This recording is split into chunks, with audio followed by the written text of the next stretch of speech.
নমস্কাৰ স্বাগতম জনাইছো বিয়লিৰ হেডলাইনছ লৈ ষ্টুডিঅত মৰস্মিতা গোস্বামী এটা বিতং খবৰ গুৱাহাটীৰ মানৱেন্দ্ৰ কমপ্লেক্সৰ কংগ্ৰেছৰ যোগদান সভা আৰম্ভ হৈছে সভাত উপস্থিত আছে প্ৰদেশ কংগ্ৰেছৰ কমিটিৰ সভাপতি ৰিপুন বৰা প্ৰাক্তন মুখ্যমন্ত্ৰী ভূমিধৰ বৰ্মন সাংসদ গৌৰৱ গগৈৰ লগতে কেইবাজনো বিধায়ক উপস্থিত আছে 2021ত কংগ্ৰেছৰ চৰকাৰ হলে কা বাতিল কৰিব চৰকাৰে 5 গৰাকী শ্বহীদৰ ন্যায়ৰ বাবে সংসদত যুঁজ দিব গৌৰৱ গগৈয়ে কৰোনা কমিলে চৰকাৰে ক্ৰেডিট লয় বেয়া হলে ৰাজ্যক দুখ দিয়ে বুলি মন্তব্য গৌৰৱ গগৈ বিজেপিৰ প্ৰাক্তন বিধায়ক দিলীপ মৰাণৰ কংগ্ৰেছৰ যোগদান লগতে কংগ্ৰেছৰ যোগদান বহু কেইগৰাকী বিজেপি নেতাৰ এআইডিএফৰ কেইবাগৰাকী নেতায়ো কংগ্ৰেছত আজি যোগদান কৰিছে লগতে অগপ বিপিএফ আৰু সমাজ কৰ্মীৰো কংগ্ৰেছত যোগদান কেইবাগৰাকী অভিনেতা পুনৰ জনাইছো যে কংগ্ৰেছৰ যোগদান সভা ইতিমধ্যে আৰম্ভ হৈছে মানৱেন্দ্ৰ কমপ্লেক্সত সভাত উপস্থিত আছে প্ৰদেশ কংগ্ৰেছৰ সভাপতি ৰিপুন বৰা প্ৰাক্তন মুখ্যমন্ত্ৰী ভূমিধৰ বৰ্মন সাংসদ গৌৰৱ গগৈ উপস্থিত আছে লগতে কেইবাগৰাকী বিধায়ক আজি উপস্থিত আছে এই যোগদান প্ৰক্ৰিয়াত 2021ত কংগ্ৰেছৰ চৰকাৰ হলে কা বাতিল কৰিব চৰকাৰে এই নিৰ্বাচনী ইস্যু তেওঁলোকে হাতত লৈছে লগতে এই আন্দোলনত 5 গৰাকী শ্বহীদৰ ন্যায়ৰ বাবে সংসদত যুঁজ দিব গৌৰৱ গগৈয়ে কৰোনা যি মহামাৰী বৰ্তমান অব্যাহত আছে সেই কৰোনা কমিলে চৰকাৰে ক্ৰেডিট লয় বেয়া হলে ৰাজ্যক দুখ দিয়ে বুলি মন্তব্য গৌৰৱ গগৈৰ বিজেপিৰ প্ৰাক্তন বিধায়ক দিলীপ মৰাণৰ কংগ্ৰেছৰ যোগদান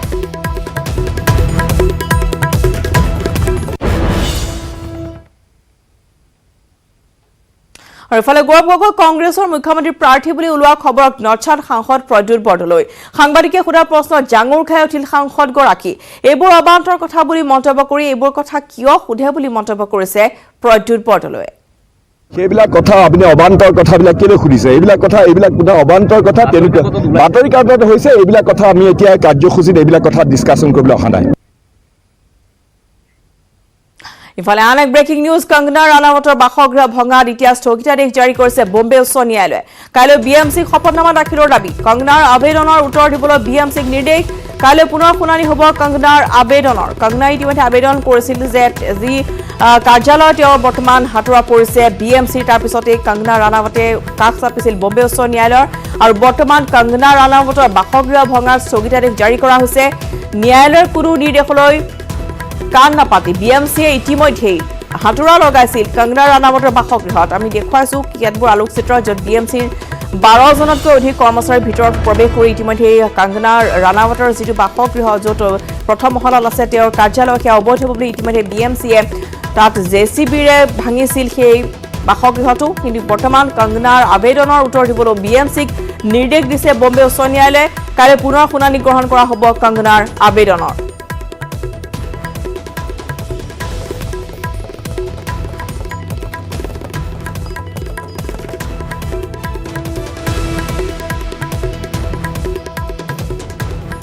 আৰু ইতিমধ্যে আমি জনাইছো যে আজি ইতিমধ্যে বম্বেত আহি উপস্থিত হৈছে হি কংগনা ৰানাৱত ইতিমধ্যে শিৱসেনাই তেওঁক বম্বে ত্যাগ কৰিবলৈ অৰ্থাৎ মুম্বাইলৈ নাহিবলৈ মহাৰাষ্ট্ৰ ত্যাগ কৰিবলৈ তেওঁক দিছিল ভাবুকি তাৰপিছতে কিন্তু নিৰাপত্তাৰক্ষীৰ সৈতে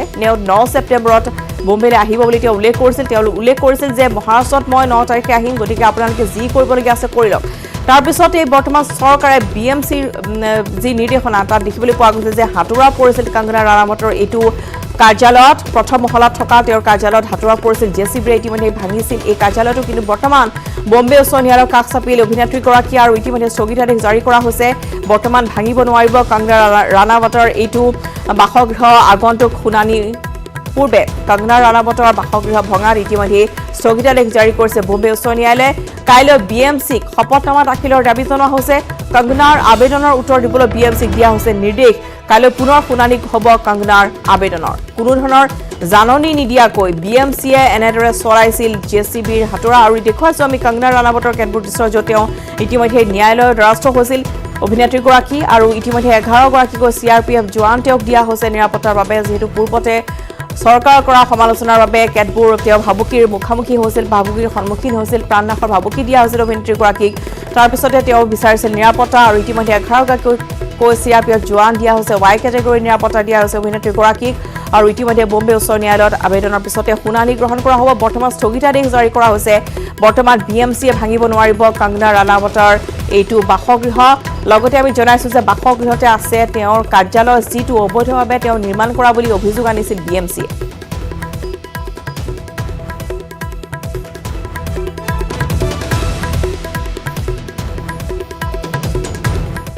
ইফালে কামপুৰৰ 6 প্ৰবঞ্চকক আটক কৰা হৈছে জব্দ টকা বনোৱা এটা ভুৱা কাঠৰ মেচিন জব্দ কৰা হৈছে কামপুৰ কাকতি গাঁৱত আৰক্ষীয়ে চলাইছিল অভিযান আজিজুল হক নামৰ লোকজনৰ ঘৰৰ পৰা কৰায়ত্ব কৰা হৈছে আটাইকে ভুৱা টকা বনোৱা মেচিন বিক্ৰী কৰি ঠগি আহিছিল গ্ৰাহকক দ্বিতীয় জহিৰুল ইছলাম ইজ্জত আলী ৱাহিদুল ইছলাম আতিকুল ইছলাম পাম পাউঙ্গিকো আটক কৰা হৈছে পুনৰ জনাইছো যে কামপুৰত 6 প্ৰবঞ্চকক কৰা হৈছে আটক জব্দ কৰা হৈছে টকা বনোৱা এটা ভুৱা কাঠৰ মেচিন কামপুৰ কাকতি গাঁৱত আৰক্ষীয়ে চলাইছিল অভিযান আজিজুল হক নামৰ লোকজনৰ ঘৰৰ পৰা কৰায়ত্ব কৰা হৈছে আটাইকে ভুৱা টকা বনোৱা মেচিন বিক্ৰী কৰি ঠগি আহিছিল গ্ৰাহকক দ্বিতীয় জহিৰুল ইছলাম ইজ্জত আলী ৱাহিদুল ইছলাম পাম পাউঙ্গিকো আটক কৰিছে আৰক্ষীয়ে অভিযান চলাই এই 6জন ব্যক্তিক আমি কৰায়ত্ব কৰিব সক্ষম হ'লো এই 6জন ব্যক্তিয়ে এটা কাঠৰ বাকচ যোনটো সিহঁতে টকা বনোৱা মেচিন বুলি মানে কিছুমান গ্ৰাহকক ঠগি মেলি বিক্ৰী কৰিবলৈ আনিছিলে কোচ আৰু ৰাজবংশী একে জনগোষ্ঠী নহয় বিধানসভা অধিৱেশনত অসমৰ 3খনকৈ জিলা সামৰি কমতাপুৰ স্বায়ত্তশাসিত গঠনৰ তীব্ৰ বিৰোধিতা কৰি আজি দুধনৈ আৱৰ্ত ভৱনৰ সন্মুখত হ'ল অসম কোচ সন্থা কোচ মহিলা পৰিষদ কোচ সাহিত্য সভা আৰু নাৰায়ণী সেনাৰ উদ্যোগত এক প্ৰতিবাদী কাৰ্যসূচী ৰূপায়ণ কৰা হয় একেখন দেশতে কোচসকলক ST SC আৰু OBC হিচাপে বিভক্ত কৰা বিষয়টোৰ তীব্ৰ প্ৰতিবাদ কৰে আৰু কোচসকলক জনজাতিকৰণৰ দাবী জনায় কোচসকলৰ নিজা কৃষ্টি সংস্কৃতি ভাষা পৰম্পৰা ৰক্ষা কৰাৰ বাবে কোচ উন্নয়ন পৰিষদ গঠন কৰাৰ দাবী জনায় অসমৰ প্ৰাথমিক বিদ্যালয়সমূহত 1000 কোচ ভাষাৰ শিক্ষক নিযুক্তিৰো দাবী জনোৱা হয়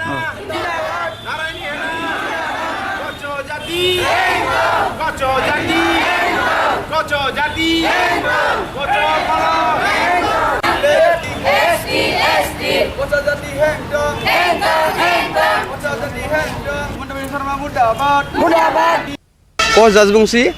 আমাৰ লগত একে নহয় আমাৰ নিজৰ ভাষা সংস্কৃতি আছে আমাৰ তেখেতৰ লগত কোনো ৰিলেশ্যন নাই আমি কোচ ST বিচাৰোঁ আমি চৰকাৰক আমাক প্ৰতাৰণা কৰিছে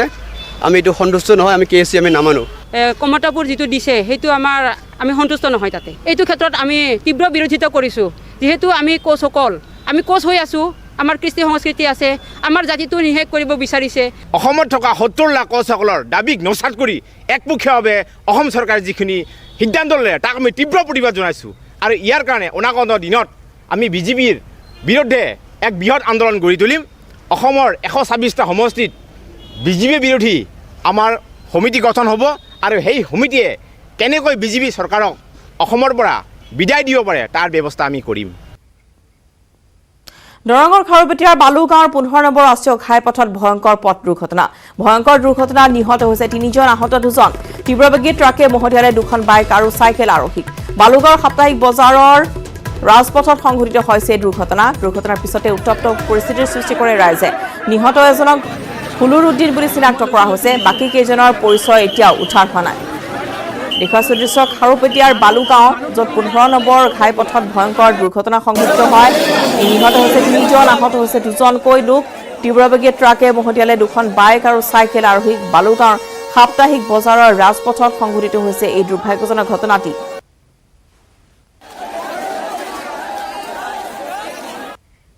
জাতি জনগোষ্ঠীৰ নেতৃত্বৰ সৈতে বৈঠক আছু নেতৃত্বৰ ৰাজনৈতিক দল খোলাৰ পূৰ্বে বৈঠকত বহিব আছু শীঘ্ৰে গঠন হ'ব আছুৰ ৰাজনৈতিক দল দ্ৰুতগতিত আগবাঢ়িছে ৰাজনৈতিক দল গঠনৰ প্ৰক্ৰিয়া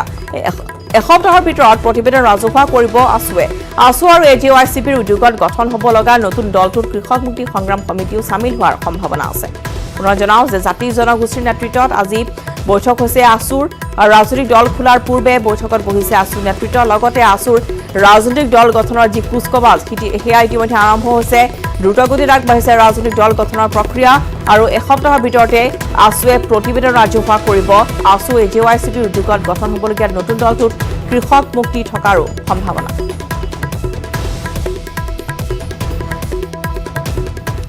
কোভিড পৰীক্ষাৰ নামত অসমৰ বহু ঠাইত ঘটি থকা স্বাস্থ্য বিভাগৰ কিছুমান আজব কৰ্মকাণ্ডৰ দৰে ঘটনা ঘটিলে এবাৰ শিৱসাগৰ জাজিত অসম চৰকাৰে ৰাজ্যখনৰ সকলো শিক্ষানুষ্ঠানৰ শিক্ষক কৰ্মচাৰীক কোভিড টেষ্ট কৰিবলৈ নিৰ্দেশ দিছিল জাজি বলমিয়া গাঁৱৰ সৰুকণ গগৈ প্ৰাথমিক বিদ্যালয়ৰ প্ৰধান শিক্ষক নগেন চন্দ্ৰ গগৈয়েও যোৱা 4 ছেপ্টেম্বৰত আমগুৰি সামূহিক স্বাস্থ্য কেন্দ্ৰত স্বাব পৰীক্ষা কৰাইছিল গুৰুত্বপূৰ্ণ বিষয় যে 4 ছেপ্টেম্বৰত স্বাব পৰীক্ষা কৰা শিক্ষকজনৰ ফলাফল দুবাৰ অহাত সমস্যাত পৰিছে এতিয়া শিক্ষকজন এখন তালিকাতে পজিটিভ আৰু এখন নিগেটিভ আহে এতিয়া পৰিয়ালৰ লোকে তালিকা দুখন পৰীক্ষা কৰি পজিটিভ ফলাফল থকাখন 3 ছেপ্টেম্বৰৰ বুলি গম পাই হতভম্ব হৈ পৰিছে কাৰণ 3 ছেপ্টেম্বৰত স্বাব পৰীক্ষাই কৰা নাছিল শিক্ষকজনে তদুপৰি সেই তালিকাখনত তেওঁৰ নামৰ বিপৰীতে ফোন নম্বৰটো আছিল এগৰাকী স্বাস্থ্যকৰ্মী এই ঘটনা সদৌ টাই আহোম ছাত্ৰ সন্থাৰ লগতে ছাত্ৰ মুক্তি সংগ্ৰাম সমিতিৰ আমগুৰি আঞ্চলিক সমিতিয়েও স্বাস্থ্য বিভাগৰ এই গাফিলতিৰ উচিত তদন্ত আৰু দোষীক শাস্তি প্ৰদানৰ দাবী জনাইছে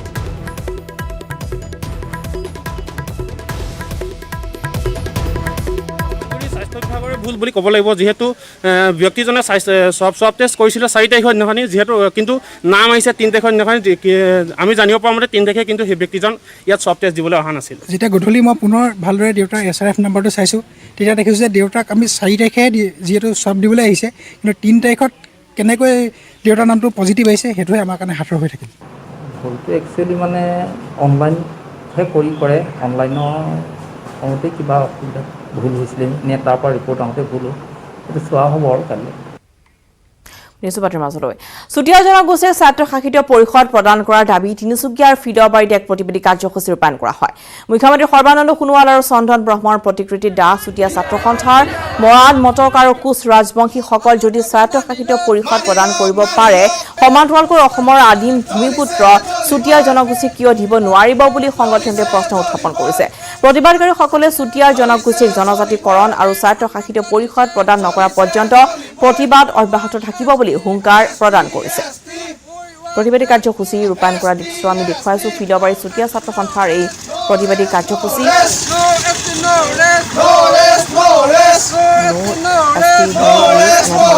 শ্লোগান দি প্ৰতিবাদী কাৰ্যসূচী চুতীয়া জনগোষ্ঠীক ছাত্ৰ শাসিত পৰিষদত অন্তৰ্ভুক্ত নকৰাত প্ৰদান কৰাৰ দাবী তেতিয়া তিনিচুকীয়াৰ ফিডবাৰীতে প্ৰতিবাদী কাৰ্যসূচী আৰু লগতে মুখ্যমন্ত্ৰী সৰ্বানন্দ সোণোৱাল আৰু চন্দন ব্ৰহ্মৰ প্ৰতিকৃতি দাহ কৰিছে চুতীয়া ছাত্ৰ সন্থাই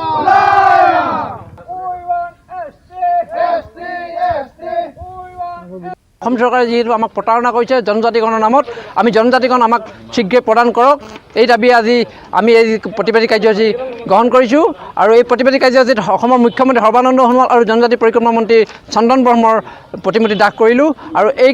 মঞ্চৰ পৰা আজি তেওঁলোকক জনাই দিব বিচাৰিছোঁ অতি সোনকালে চুতীয়া জনগোষ্ঠীক জনজাতিকৰণৰ মৰ্যাদা প্ৰদান কৰক আৰু চুতীয়া জনগোষ্ঠীৰ সুৰক্ষাৰ কথা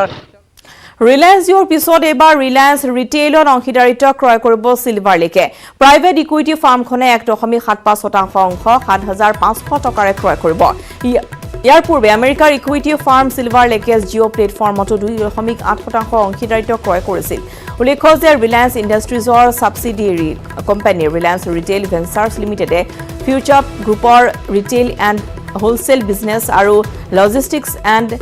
warehousing business অধিগ্ৰহণ কৰিবলৈ গৈ আছে ইয়াৰ জৰিয়তে ৰিলায়েন্স ফিউচাৰ গ্ৰুপৰ বিগ বজাৰ ইজিডে আৰু এফপিবিৰ 1800ৰো অধিক ষ্ট'ৰছক সামৰি লোৱা হ'ব এইসমূহ দেশৰ 420খন চহৰত বিয়পি আছে আৰু এই চুক্তি 24,713 কোটি টকাত চূড়ান্ত হৈছে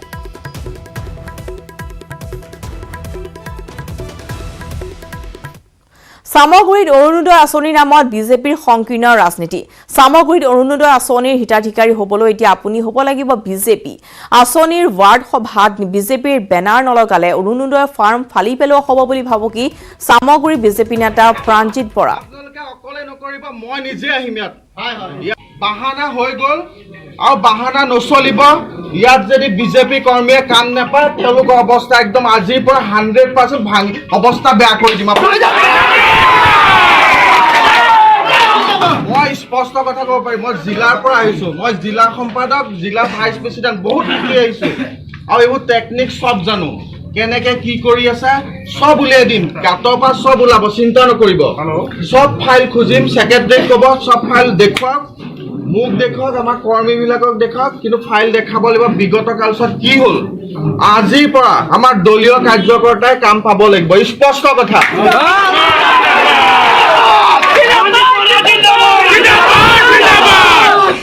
চৰকাৰ আমাৰ চলি আছে হয় নহয় ইয়াত গুণ্ডাগিৰি বেলেগে নচলিব আজিৰ পৰা আৰু যদি বেলেগে গুণ্ডাগিৰি কৰে তাতছে দুগুণ গুণ্ডাগিৰি আমি ইয়াত কৰিম আপোনালোকে অকলে নকৰিব, মই নিজে আহিম ইয়াত মই চেলেঞ্জ দিছোঁ, ইয়াত মই নিজে আহিম। যদি কিবা উৎপাত কৰে তেতিয়া বিহিত ব্যৱস্থা মই ডাইৰেক্ট কি কৰিব লাগে মই কৰিম। আৰু আপোনালোকৰ এই সহযোগিতা যিহেতু কৰোণা ভাইৰাছ চলি আছে, আইন উলংঘা কৰিব নালাগে, যিহেতু চৰকাৰে কৰিছে, কিন্তু কৰিব লগা হৈছে। আমাৰ যি দুখীয়া শ্ৰেণী বা আমাৰ ভাৰতীয় জনতা পাৰ্টীৰ কৰ্মকৰ্তাসকল আছে, আজিলৈকে খুজি খুজি একো পোৱা নাই এই পঞ্চায়তটোত। মই শুনা পাইছোঁ, কিন্তু আপোনালোকৰ পেটটো ভৰোৱা নভৰাকৈ বেলেগৰ পেট ভৰাই থাকিলে মই কেতিয়াও মাফ নকৰোঁ। একদম স্পষ্ট কথা, আমাৰ দলীয় কৰ্মীক চাব লাগিব। আৰু ৱাৰ্ডৰ সভা মই বেনাৰ দি লৈছিলোঁ মফিদুল, এই সভাত ৱাৰ্ডৰ সভাত আমাৰ বেনাৰ লগাব লাগিব। আৰু কোনোবা সভাত মই তোমাক কৈ গৈছোঁ, কোনোবা সভাত যদি আমাৰ বেনাৰ নহয় ফৰ্ম সেইবোৰ আমি একচেপ্ট নকৰোঁ। একদম স্পষ্ট কথা। আৰু কি কৰিব লগা আছে আমি কৰিম। চৰকাৰ আমাৰ চেণ্ট্ৰেলতো ষ্টেটতো, ৰাজ্যিকতো আমাৰ চৰকাৰ আছে, চেণ্ট্ৰেলতো আমাৰ চৰকাৰ আছে। আৰু যি কৰিম আমি কৰিম। দৰমহা আমাৰ চৰকাৰে দি আছে, ইয়াত চৰকাৰী কৰ্মচাৰীক দৰমহা আমাৰ চৰকাৰে দিছে। এই বস্তুটো কি সেইমতে আমাৰ মতে চলিব লাগিব। একদম স্পষ্ট কথা মই কৈছোঁ। আৰু আজিৰ পৰা মই অহাৰ পৰা যদি ইয়াত কিবা এনেকুৱা শুনো যে কংগ্ৰেছে বেছি কাম কৰিছে, একদম হামলা দি দিম। একদম স্পষ্ট কথা, হয় নহয়? পেলাই পেলাম। প্ৰচিডিং বুক যদি চাব, বেছি যদি কংগ্ৰেছৰ আহি গৈছে একদম ফালি চিৰি পেলাই দিম। মই কৈছোঁ আপোনালোকক, আজিৰ পৰা মই আপোনাক কৈছোঁ এই বস্তু যদি নহয়, একদম স্পষ্টকৈ কৈছোঁ আজিৰ পৰা। আৰু বিজেপি নেতাৰ গুণ্ডাগিৰিৰ সামগ্ৰীত আৰু খবৰ বিয়লি হেডলাইনছ লৈছোঁ। এতিয়া চমু বিৰতি। চুৰিয়া চিমেণ্ট ব্যৱহাৰ কৰিলে ঘৰ 50% অধিক মজবুত হয়। আপোনাৰ ঘৰ অটুট হ'লে হ'ব অটুট অসম। চুৰিয়া চিমেণ্ট, অটুট ঘৰ, অটুট অসম।